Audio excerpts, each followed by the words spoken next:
As these AIs reduce hurdles to getting software built, if we can make software engineers 2x more productive, we're going to unleash a lot of value by creating a lot more better software. Welcome to Technovation. I'm your host, Peter High. My guest today is Scott Dietzen. Scott is the Chief Executive Officer of Augment, a role he has held since April of 2023. Augment is a developer AI that deeply understands your code base and how your team builds software, as Scott has noted to me. The company was founded nearly 2 years ago, but it recently came out of stealth mode and has already built a remarkable track record while also attracting world-class investors. Prior to Augment, Scott was the Chief Executive Officer of Pure Storage, where he is still the Vice Chairman. He helped scale that business from 15 to 2,000 employees and from $0 in revenue to $1 billion. He has a bachelor's and master's degree, along with a PhD from Carnegie Mellon, where he studied under, among others, the godfather of artificial intelligence, Jeff Hinton. So building a company centered around the topic of artificial intelligence leverages his vast knowledge in the topic. Scott, welcome to Technovation. It's great to speak with you today. Peter, thanks so much. That was an extremely kind introduction.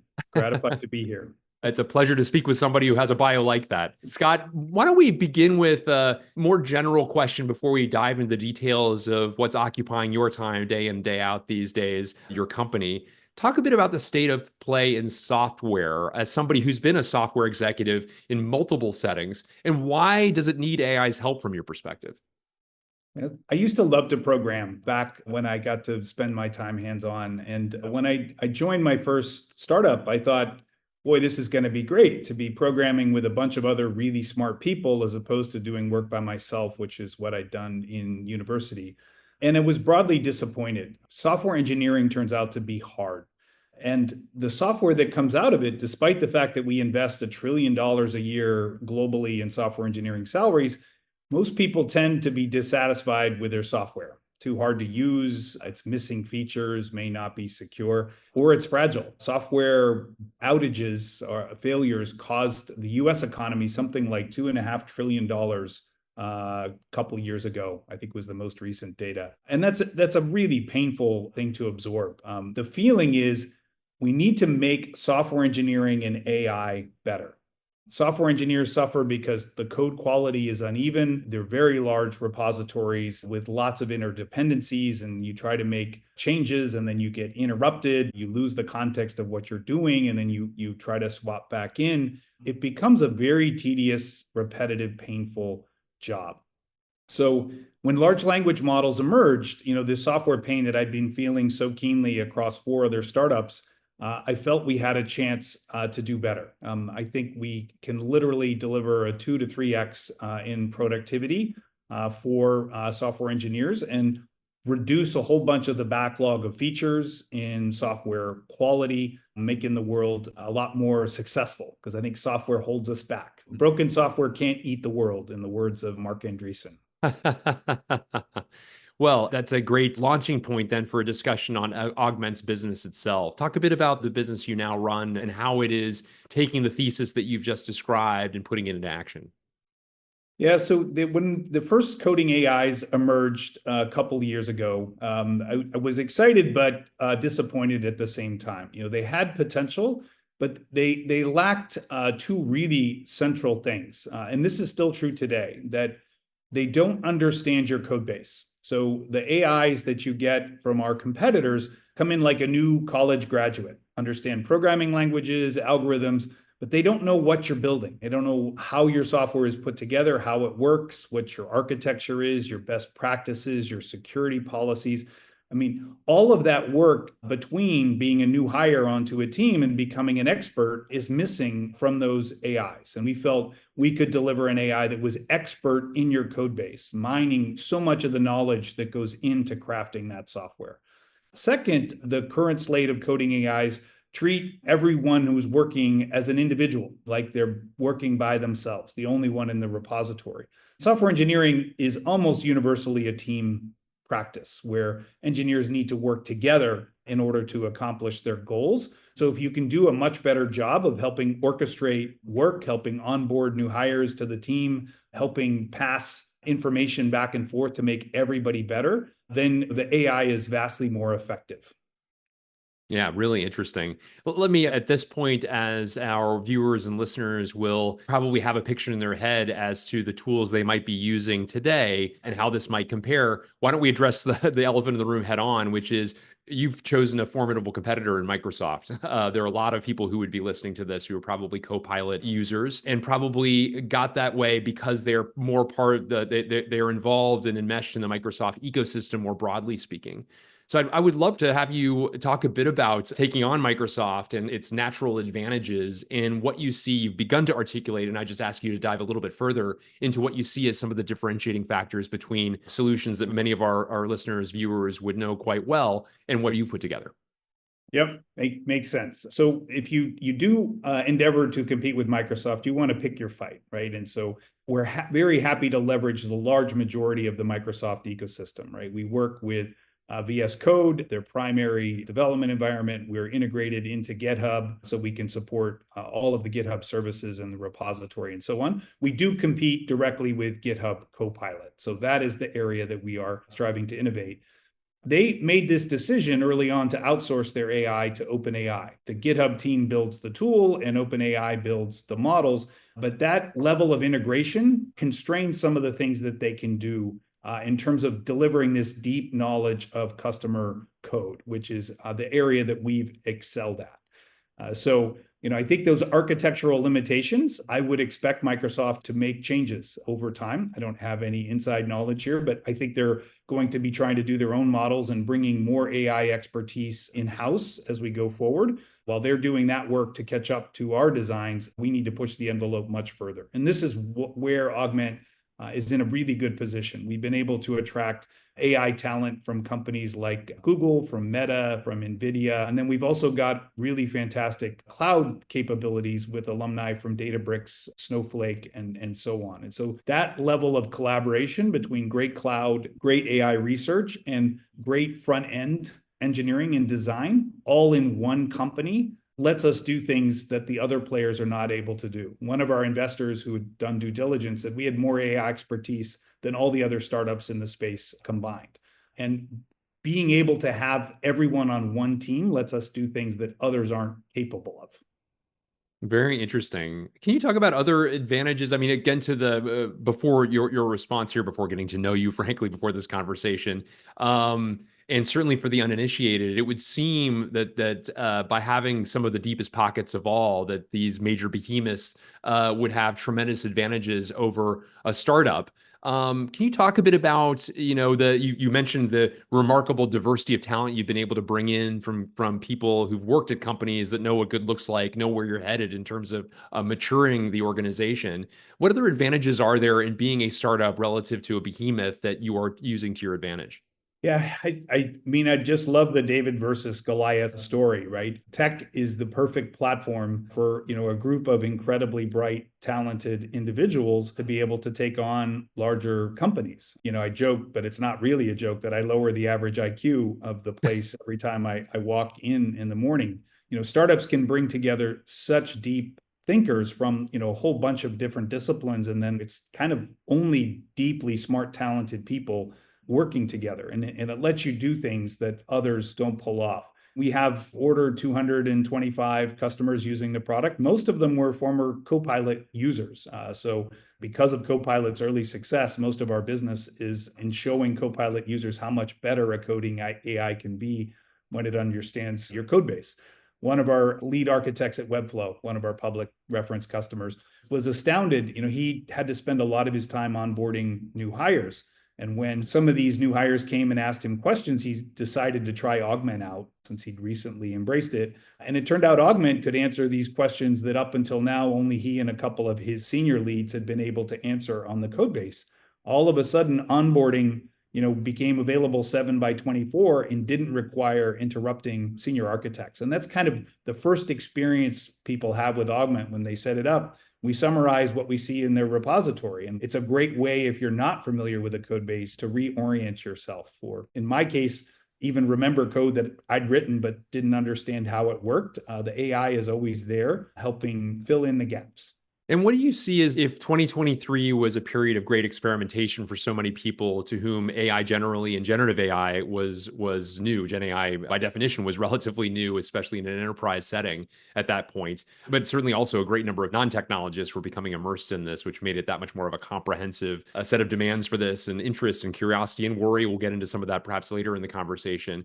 But 2024 is really the time where a lot of executive teams and boards are asking for where's the value in this? How are we doing things that are going to scale value that will actually go from the experiment phase, which is all well and good, but actually create some meaningful return on investment for what in some cases can be considerable investments depending on the tools you're choosing.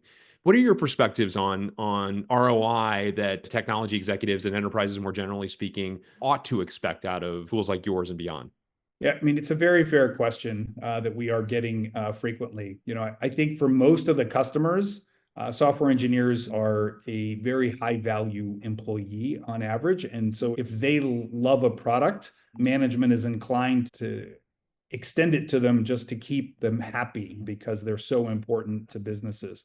We are starting to get anecdotal data to help on ROI. There is a one test, it's an open source test called CC Eval that benchmarks how well the AIs can fill in code using knowledge from your repository. And on that test, Augment will fare twice as good as Copilot, as an illustration. Copilot is done some ROI testing that's shown, order 50% improvement in productivity for their users. And in our case, we have a Fortune 500 company that switched from Copilot to us, and they got an additional 40% improvement on top of that 50% improvement they had with Copilot. And this is measuring how long it takes to implement a PR, and then how much work is necessary after the PR is first checked in to troubleshoot it or fix issues that might not have been properly resolved. I think there's an opportunity over time for these AIs to do much better. We're building an understanding of what software quality means in the context of a particular software product. And in understanding that software quality, hopefully we can define ways that the AI can actually help us judge. When we do code reviews with the AI can help provide insight as to, is the product quality improving? There's some evidence that says, we've not been improving product quality over the past decade in software because software's gotten more complex, more interdependent, more dependencies. So the job's gotten harder, and, we've not had enough software engineers to solve it. So I think AI is arriving at a really great time to help us fix software. Well, you're helping a number of companies, as you note, people who are coders within those organizations, engineers, making their experiences more enjoyable, as you pointed out at the outset. Yours, of course, is a software company with engineers who are coding. Talk a bit about how you're using your own product and how that informs its improvements, its expansion, and so on.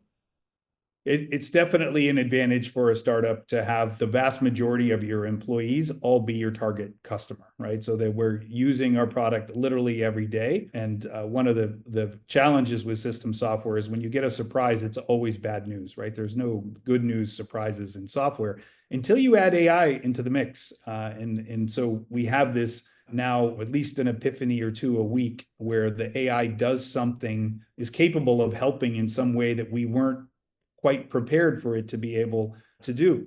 This is one of the newest features coming out of the product. This hasn't been seen yet anywhere by any other company.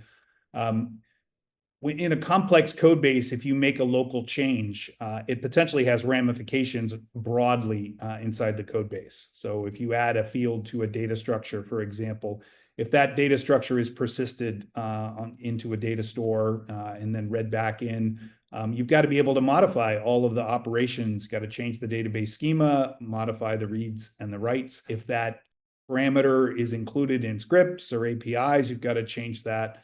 So we've been able to develop something we're calling suggested edits, where if I make a local change, our AI will look across an entire potentially huge repository and find all of the associated changes and then take the human developer on a tour of those changes.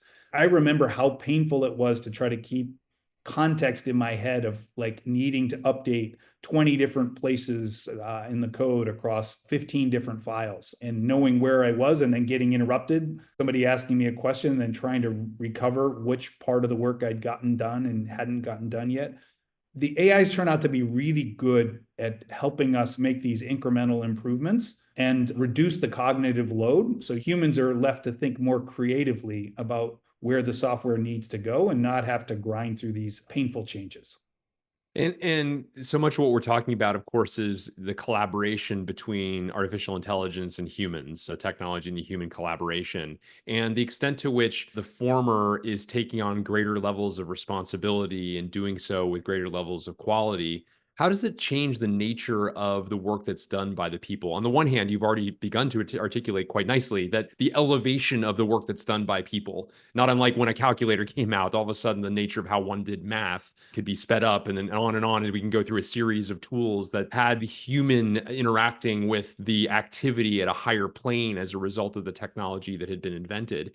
I wonder, especially as somebody who studied through to a PhD engineering disciplines, somebody who's been immersed in this professionally from the get-go, how you think about the nature of engineering, the nature of software, the nature of the work that the people are doing themselves is changing as a result of this.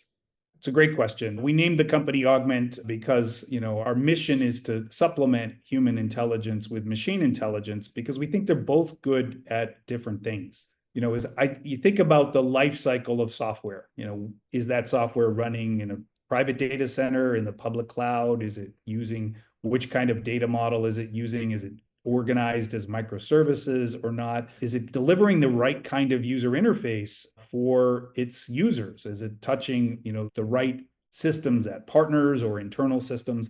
This sort of software lifecycle is very much still the domain of human intelligence, right? We think long term about how software needs to evolve. There really isn't even data that we could train the AI models on, like, that talk about software evolution over the long term in thinking this way, because we think about architecture and we think about security and performance, and we don't have that data all represented. So it turns out that that kind of long-term goal-oriented thinking is very much the domain of human intelligence. And then we bring the machines to bear to help accelerate these incremental changes to get where we're going, the step functions. AI can make humans a lot faster, but we still keep humans in the loop. Over time, the AIs will earn ever more of our trust. Currently, we can generate a set of unit tests for an interface. We still want the developer to check those unit tests to make sure they're good, but it's really boilerplate code, right? It doesn't require much creativity at all. And so having the machine take care of that turns out to be very powerful. There are alternatives, being proposed, that we're just going to throw away all of our existing software and, tell these emerging agents to write new, better software for us. I think that's an extremely naive assumption because of, this knowledge of software lifecycle. And so much work is gone into specifying software behavior that's actually in the code, right? We don't have formal specs for most of the software that's written. So that knowledge is in there, and AIs like Augment that can mine all of the knowledge that was built up in some cases over years and decades in the software and bring it all to bear and making it better is just such an easier step than thinking we'll throw everything away and start over. Yeah, interesting. Another assumption some have, and you'll validate whether naive or incorrect as the case may be, is that as this technology like this progresses, that it is an existential threat to humans in terms of the jobs that they will do.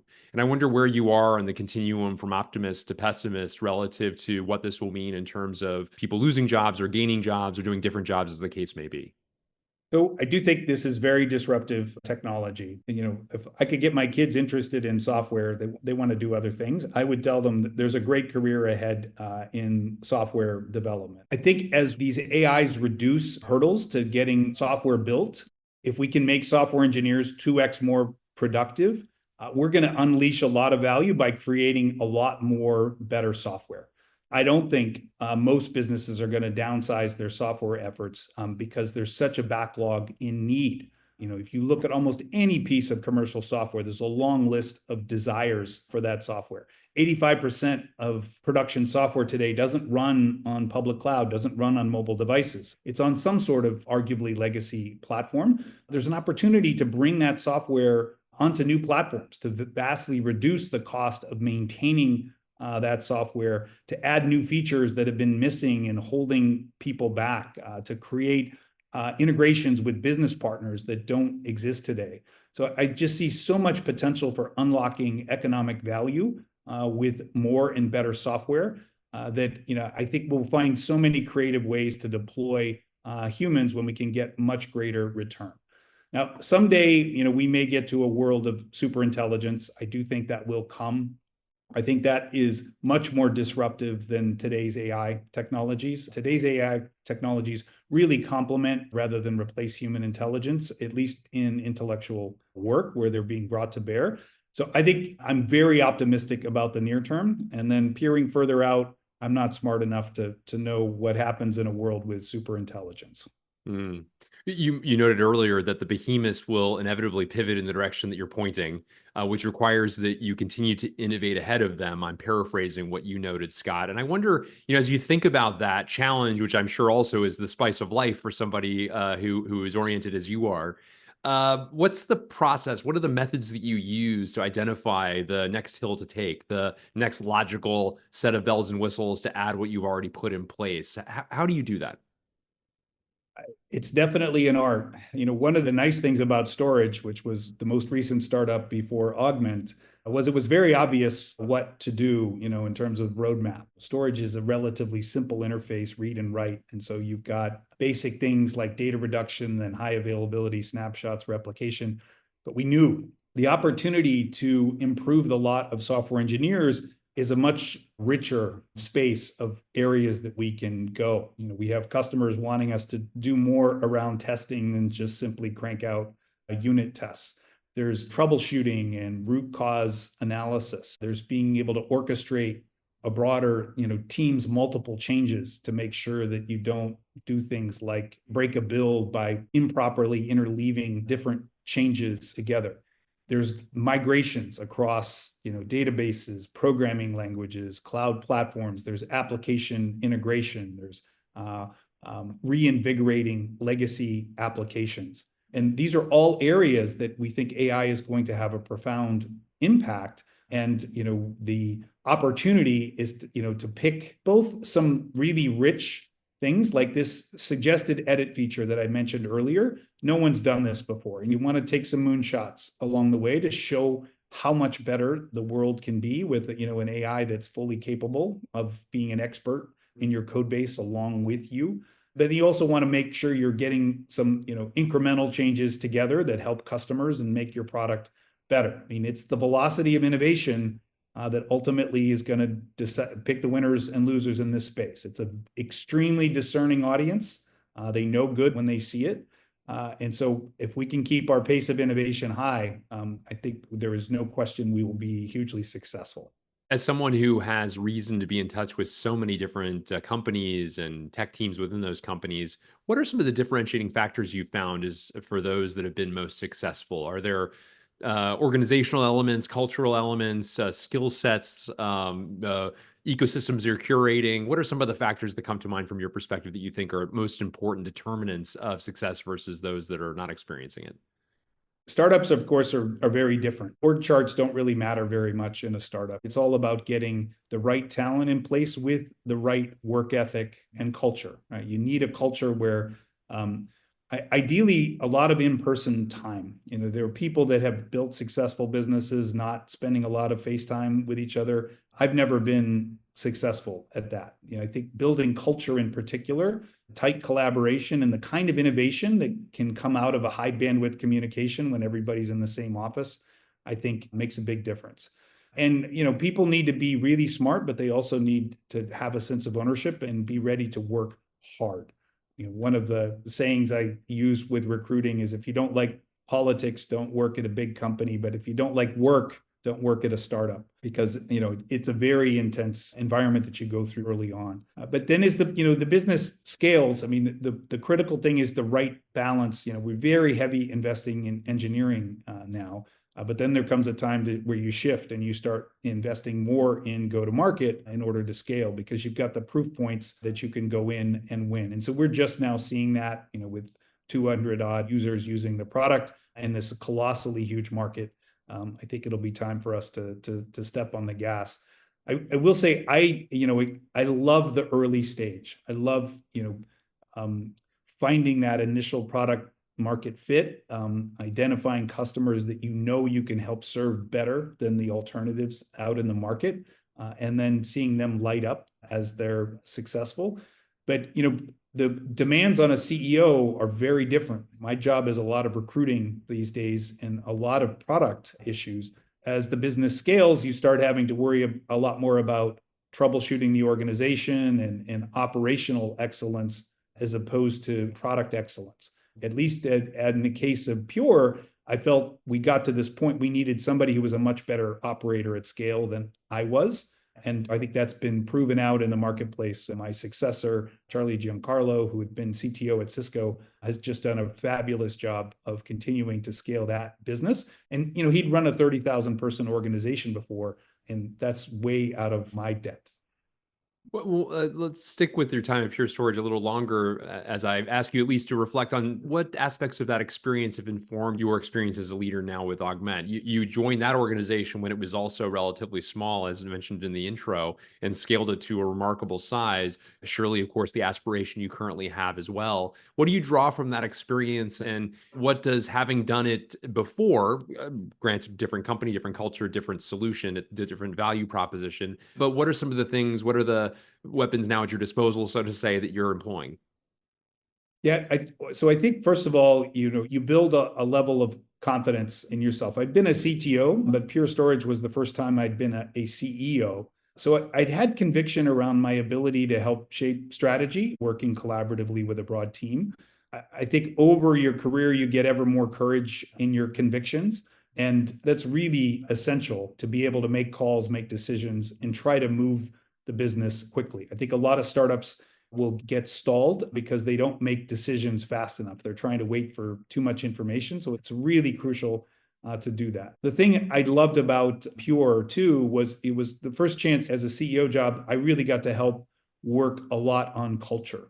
I used to describe it as stone soup in the sense that I brought the pot and the stone and the water, but then everybody that you hire in the early days contributes to your culture. And so you want to think about that in the recruiting process and in terms of how is this person going to mesh in and what will they bring in helping shape that culture and the values that you want to deliver. Because we believe in both companies in stopping the world in terms of forward development in order to address customer issues. Unhappy customers are 10 times more expensive to the negative than happy customers are to the positive. It means you want to think carefully about taking on customers. The courage to say no to a customer that you're not a great fit for is actually, I can't believe the level of loyalty that customers come back with when you tell them no, because they're just not used to hearing no from a vendor. We're not right for you today. Maybe we'll be right in the future. They'll actually try to find other places to put you to work. Something else I really try to foster is everything is about team. Some people sometimes use I, me in meetings when they're talking about the execution of their team. And I get really fed up with that. There's we and us, because everything that happens in a startup is a team effort. And the only time for I and me is when you're taking responsibility for a problem or an outage. Pass the credit, take the blame is the simplest rule and the most effective rule that I learned. And it played out really well. I would say one other thing that was, the CEO's job is largely recruiting. You've got to build a great team, but the challenge is you're building above and below you. So in both cases at Pure and at Augment, I built a really strong board of directors that was well suited to the business. And, I love having lots of communication across my leadership team with the board of directors because, they all can have coaches up above them. Some CEOs try to focus those communications, which I think is really counterproductive. If you've got a great board, you want to get as much of their time onto the whole of the leadership team to help everybody do better. Scott, as you think about the nuances of this business, the pivots perhaps to come, or at least the new offerings and so on, you must have a steady diet of topics you're reading about, books you're reading, other ways in which you stay informed. Are there certain sources or things you've been listening to, watching, reading that you would particularly recommend as insightful for others who might wish to partake a bit of the diet that you consume? For AI, there is such a wealth of information on YouTube. I've read some of the textbooks on machine learning to make sure that I was current. but I get more value out of the YouTube videos, the visualizations that they show. I particularly cite Andre Karpathy as doing brilliant videos. My old AI professor, Jeff Hinton, I also think is extraordinary in how he talks about the space and what's going on. For a slightly more controversial take, I like Jan LeCun, who heads up AI at Meta. He will talk about today's models as not being as smart as a cat. In terms of the amount of information that a cat processes to learn about the real world. I mean, this is one of the big limitations of these LLMs today is they don't understand they're operating in a real world and how that real world is connected to things that they're thinking about. And they aren't good yet at complex reasoning. I think both will get better. As we have agents that interact with the real world, we'll get a lot more training data. And as they tackle more complicated problems, we'll have training data that allows these models to get better. But they're still a long way off. And LLMs do not learn nearly as efficiently as human beings do. They can learn faster, but we're able to generalize from a very small amount of information where we have to put a lot of information into these LLMs. So I think there's just a ton of great information out there to be digesting. And one of the other things I would encourage people to think about is how much of the world do they want to outsource their AIs to, OpenAI and Anthropic, who are building really fabulous models. But over time, I think specialization is going to win in the enterprise side, most of your customer base. So, the models they're building are very generally capable, but for any given scale, you're much better off with a model that's been deeply specialized in a particular domain. So, these models are capable lawyers, but if you put that same amount of training into just a bunch of legal data, and many law firms have colossal amounts of private legal data they could be training on, you're going to get better models. And, just like we're doing with code, we do a lot of specialty training on the models, the open source models that we start with to make them really good, to mine additional insights from software because it has structure and history, things that we can do to make our models better. I think the successful companies are going to strike the proper blend of using these existing frontier models from the big guys, but also having expertise to produce really great models in their areas of expertise. Well, Scott Dietzen, thank you so much for a really dynamic conversation, emblematic of the remarkable journey that you're on across your career, but of course, more specifically now as Chief Executive Officer of Augment. Look forward to remaining abreast of the continued progress from this point forward, and really grateful that you spent time with me today. Peter, you're always a pleasure to talk to. Very much enjoy your audience and look forward to continuing these conversations going forward.